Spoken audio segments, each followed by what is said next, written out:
I was in so much pain, physical, mental, emotional pain, that it was excruciating. But something inside of me said, don't fight this. Don't try to understand it.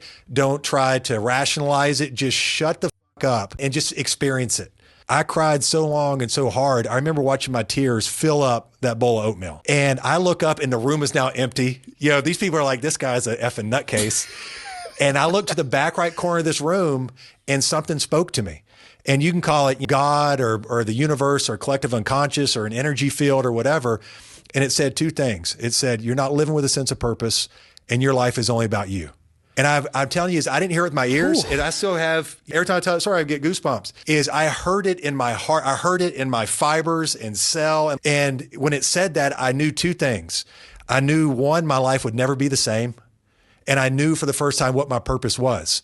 And this thing told me, your purpose is to help people avoid being in the situation you're in now.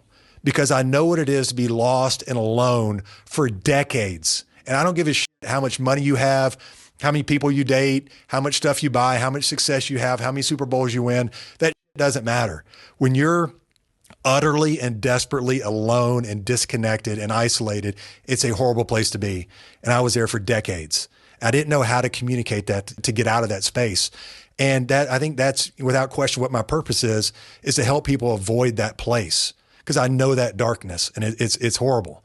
And also it gave me the understanding of the power and the magnitude of every single second.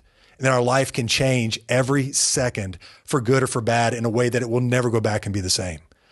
And then after that point, it literally took 2.5, almost 3 more years to figure out how I can incorporate that into something I can actually put into practice.